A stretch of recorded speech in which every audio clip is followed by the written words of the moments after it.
story. I'm going to start with two questions. Do you remember what they were, Jaime? Yes, they were. Obviously, like what are what are some non-negotiables? Oh man, yes, that's the second one. But what did I lead up to that question with?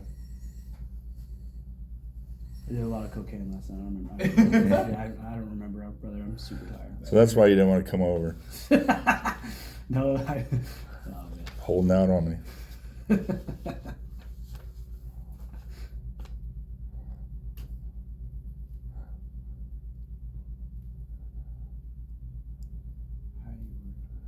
gotta write this down.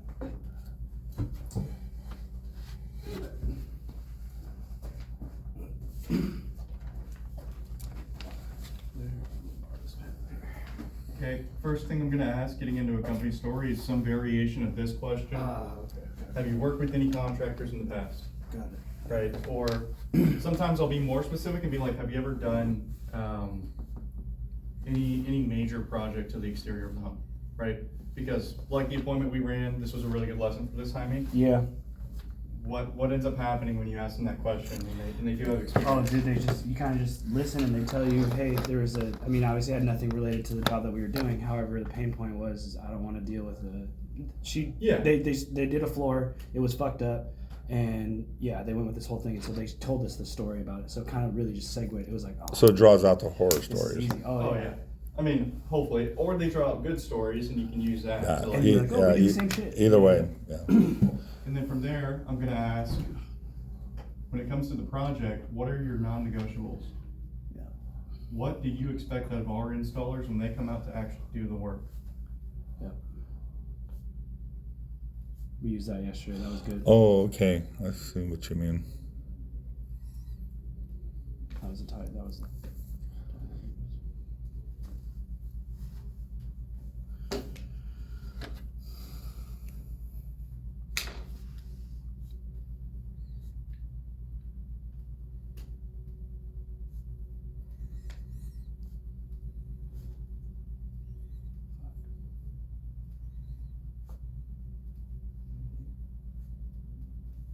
Love this one. And when I learned this way back in the day, they told me to say, what do you expect out of the installers that come out to do the work? I very quickly changed that to something more assumptive, and I've ran with it since. Homeowners love this. You're like conditioning them to buy from us, and they'll almost never catch it, right? Can you say what you wrote? Because Yeah. I can't see that. My second question, before I get into anything, is, when it comes to the project, John and Mary, what are your non-negotiables? Right. What do you expect out of our installers when they come out to do the work? And then they're gonna give me, most times, they're gonna give you, anywhere from 2 to 3 different things that they really want with the project. Whether it's an honest company, or a reputable company, or good communication, or good cleanup, or whatever they have. Mind you, the whole time I'm doing this, like, you'll see me sitting in front of the homeowner. I write on my tablet because I don't use a clipboard, but I will have the front side of my bid sheet with pen in hand like this, and as they're telling me their non-negotiables, I'll put a little box next to it, and then I'll write whatever they want. And it doesn't really do anything for me. It just makes the homeowner feel like I'm taking this more serious. Yeah. And then I'll be like, perfect, so it sounds like what you're looking for is blank, blank, and blank. Awesome.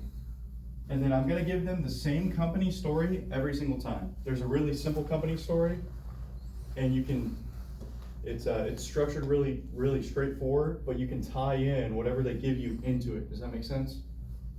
So the company story itself is really gonna be the 3, oh man, I hate using this term.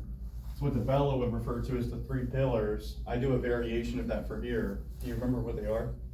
I think it was the Better Business Bureau was one of them. That's right? review, so that's a separate pillar. Oh shit, never mind. No, I'm good. I don't know. Okay. So the first one's gonna be installers.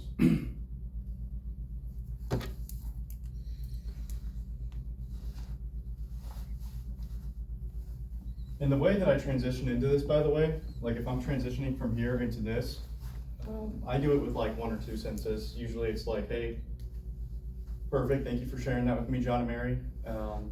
Couple of quick things that I do want to run through with you about the company. I could sit here and tell you all the greatest about us until I'm blue in the face, but so could any other contractor. I just want to focus on a few quick things that I think are going to be important to you. Okay, that's how I transition. So the first one's going to be installers. Why would installers be a major thing that I bring up here? Because what they're gonna go do is look for chuck in a truck or whatever cheapest thing. The majority is what I'm picking up on. Yeah. So we want to kind of credit the installers and the people actually doing the work that we have. If I were to use, if I want to rip this off, I guess the correct term would be factory trained installers. I used that yesterday. Remember that? Yes, you did. I also said that they Let your money.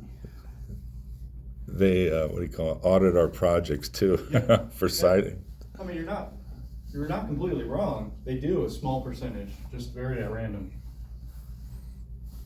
So yeah, first thing I cover is factory trained installers. This is where I explain to them how we partner, how we do our business with Certainteed and Hardy in order to do the projects to the T the way that they would want it done.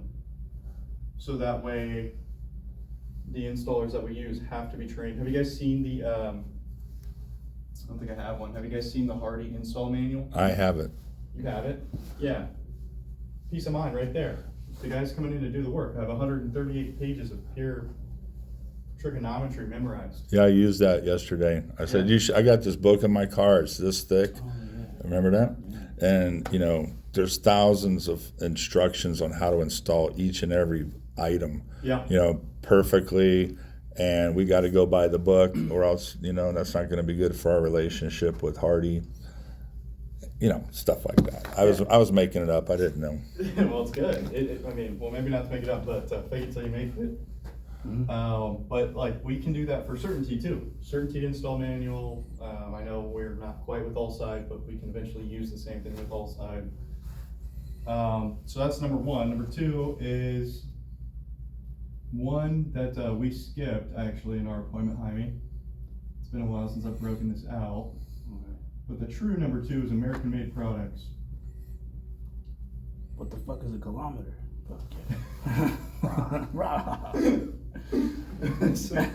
Sorry. No, you're good. That's my fault. American made products. So this one, a bit tricky because like some people are really gonna love this and some people are really gonna be like, Look for an American flag somewhere. yeah. So why aren't they going to like it? I think you Depends could, on who you pick. You Yeah. could really judge the customer and Yeah. decide, hey, are these people slightly more right or slightly more left? And if you say they're slightly more right, then we're made in America. Yeah. Yeah. And if they're slightly America. more left, then this is locally made products. That's the good. factories are really close, and which is good for the environment because we don't have trucks. Oh, going. nice. That one lady Yeah. we ran into, Mhm. she was just like, fuck this guy. Oh, Like, yeah. I'm like, Absolutely. yeah. So Absolutely. her locally made would be way better than American made. Correct. Thank you so much. Cool. American made products / locally made. We can make them anywhere you want them. Which is true. Anywhere you want 'em. The Hardy has a factory in Washington, You do. and our roofing company I believe has it's a up factory north, right? in Tacoma, Yeah. and the roofing one has a factory somewhere over here as well. Cool. Nice. And then yeah, so it's either American made or locally made and owned. Or you can put locally owned and operated. How about that? Yeah. There we go. Because whenever I have to do the locally, I don't want to just say locally made because it sounds weird. I like to say locally owned and operated, and then imply that all the materials were sourced locally too. If that makes sense. Mm-hmm. Yes, sir. Okay, and then the third one's going to be industry leading warranties.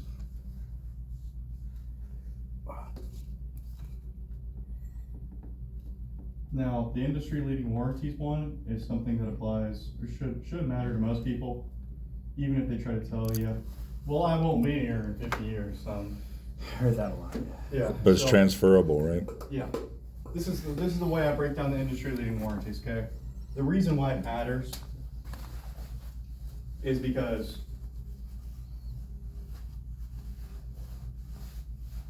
traditionally contracting, so do you guys even know the reason why this business model was kind of introduced outside of like a sales organization looking to make money? Assuming because people's houses are getting fucked up, right?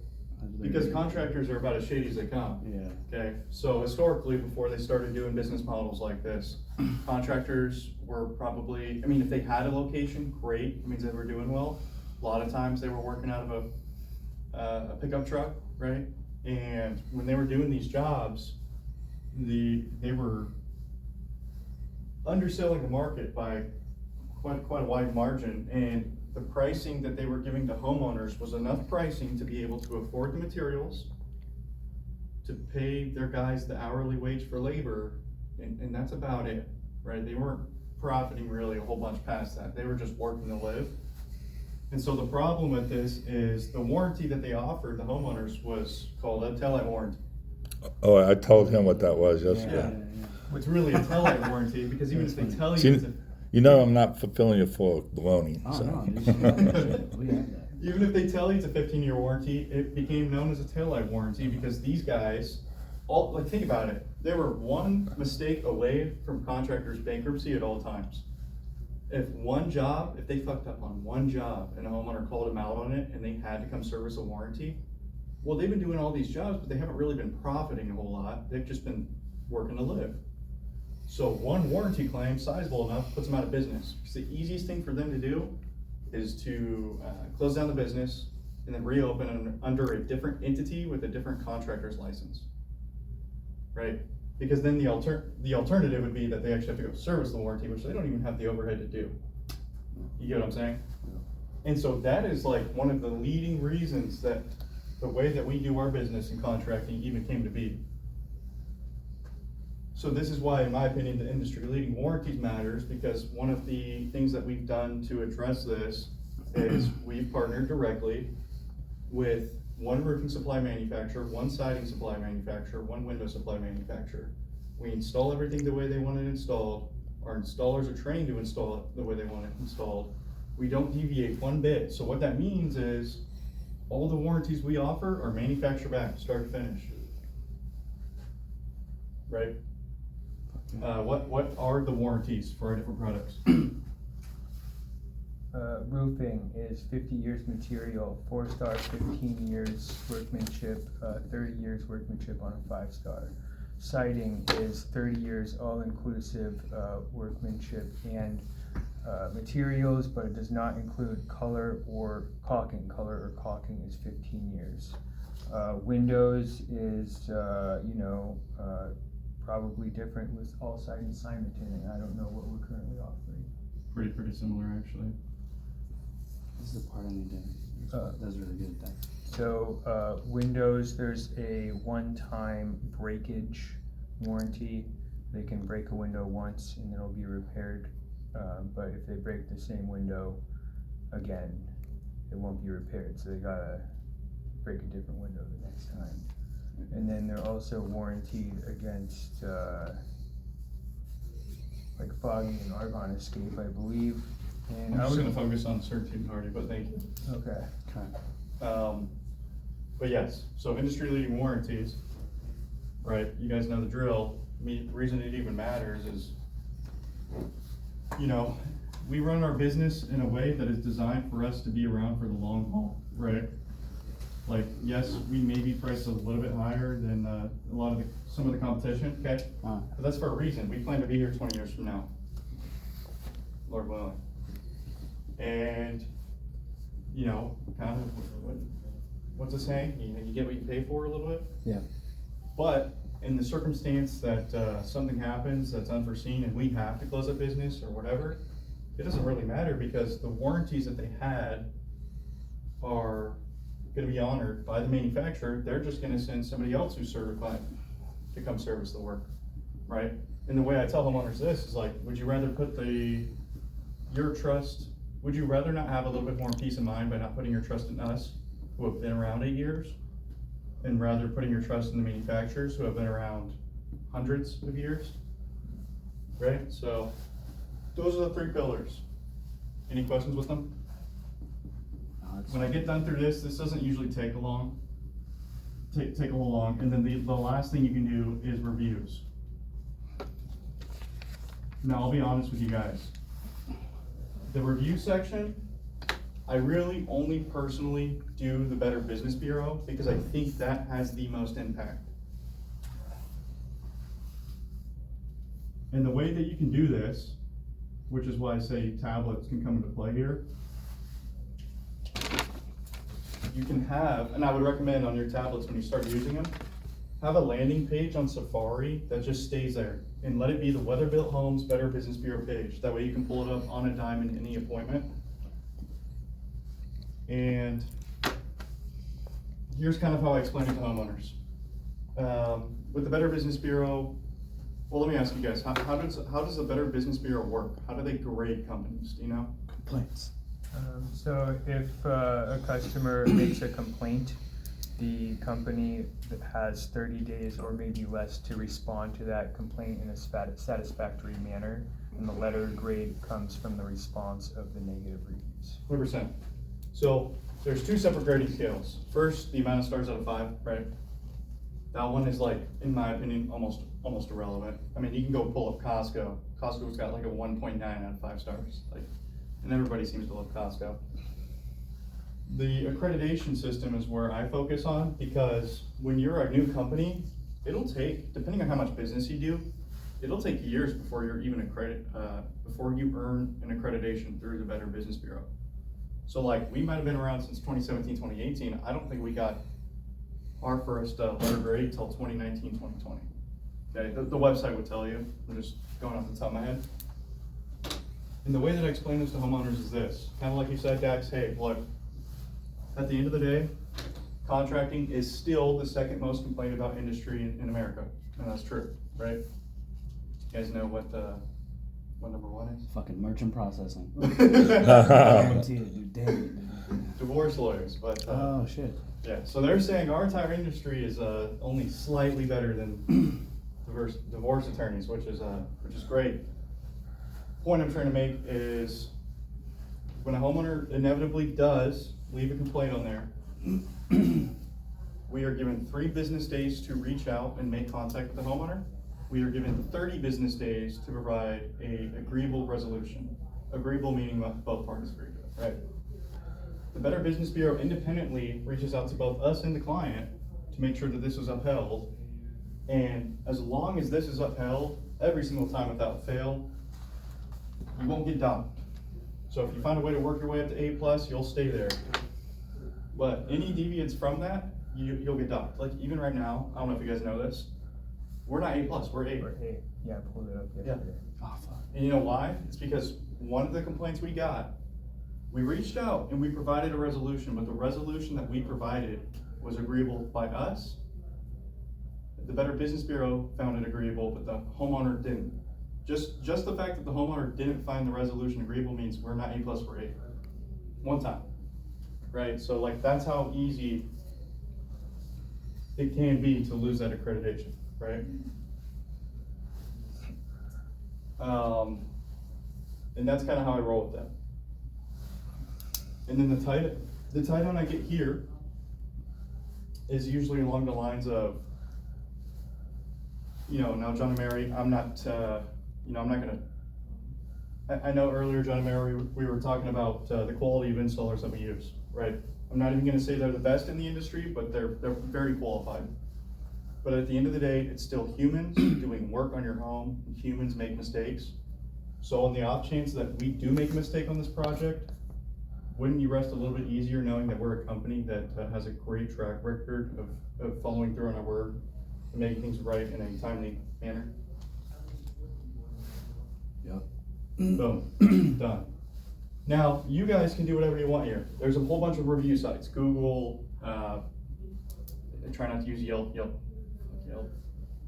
Angie's List, all these different platforms. If you want to incorporate more review sites into your pitch, sure. But I do feel like the only thing you really need is the Better Business Bureau, and that'll suffice for most homeowners. And in some cases, less is more. Mm-hmm. Yeah. It's like straight to it, well understood, end of story. Yeah. So do you guys have and then obviously you get done with this, what's your tie down? The one we used yesterday was, aside from price, is there any reason that you wouldn't trust us to handle this project for you? Man, that guy wouldn't answer any questions till we gave him a number. He was like, well, I mean, he said he was like 20 yeah. times. And you said aside from price. Yeah, and I was like, And he says "Exactly." depends on the price. I heard that. Yeah. All he wanted was numbers. Got it. Well, I'm not gonna write a tie down actually, because there's a few different tie downs I like to use here. I'm literally just gonna write at the end of this tie down. Because in an ideal company story, the tie down that I go for is really simple. It'll just be like, now John and Mary, based off what we got over here, are we the type of company that you would trust to handle this roofing project? And they're gonna say yes, boom, I'll move on. Yep. If they give me a little bit of hesitancy, because we haven't even talked about this, but there is such a thing as a fake tie down where homeowners and you'll learn as you go. You can identify the fake tie downs by body language and by them being hesitant to speak. But like sometimes when they're hesitant and then they go, yeah, that's a fake tie down. That means they just said that to get you To keep you moving. Yeah. So anytime I hear a fake tie down or a no or whatever, I'm then gonna double back down, which we did the other day. I don't know if you saw that, where it's like I go from based off what we went over, are we the type of company that you would trust to handle this roofing project for you? They give me whatever, and then I'll double down and be like, well, is there any reason you wouldn't trust us to handle this roofing project for you? Boom. You kind of just two-step the tie down, right? Any questions? That's pretty straightforward. And this is a basic template for the company story, okay? I feel like this is awesome. I've used it my whole career. I don't feel like it's all that complicated to memorize unless you guys disagree. And there's so many different ways to personalize it. As long as you hit the 2 questions, the 3 pillars, and the review section with a tie down, you can sprinkle whatever you want in there. That's kind of how we did it yesterday. I mean, Yeah. obviously it's not going to be pitch perfect, but that's exactly what we did yesterday to get that set. Some people like to sprinkle in, what are things I've seen people sprinkle in? Some people preface our company a little bit more here by telling a story about how we started it 8 years ago, okay? You can do that if you want. I kind of did when I was going over factory training or industry leading warranties, I can't remember. But you can also sprinkle in kind of an explanation of the business model, which I did, right? But yeah, this is something that's great. It's scalable. You can personalize it, and you can pretty much tailor it to any homeowner. Yeah. We got to get black markers. Yeah, I hear you. Also, the other thing that you can do here that I never really mentioned is earlier you asked them for their non-negotiables. Okay, I personally don't do this. I've seen reps do it and have good success. When you're writing this on your bid sheet, so if they say like good communication, you'll put a box and then put like good communication. You can go back, you can circle back to it at the end of the company story and be like, hey, now I just want to double check. John and Mary, earlier you said you were looking for a company that has good communication. Do we seem like the type of company that would have offered that to you? And then you could just check each box one by one. Just to read, to get, yeah. Make sense? Yeah. Cool. Questions? I like it. Straightforward. Is that kind of what you were looking for? I know you wanted. No, it was better. Okay. No, it's better because the company story isn't just telling about the company. Each and every one of these has a purpose to help with the sale. Yeah. You know, it's excellent. It really is. It's excellent. Feels like you're with the stuff that we have gathered. You're just handling. And it's simple. Doesn't take long to get through, but very effective. Don't erase that, please. No, I'm not. Before I put tie down, I'm going to say reaffirm non-negotiables is optional. Game.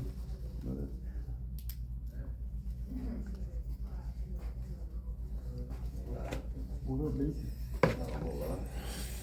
What's up, dude? Not a whole lot.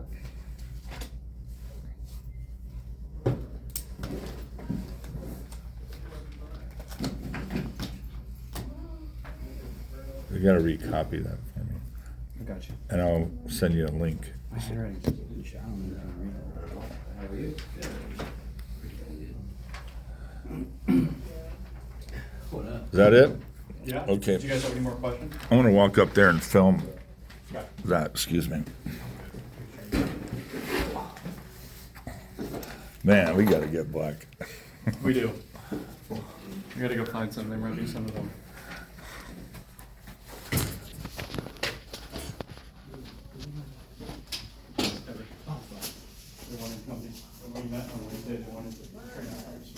Nice.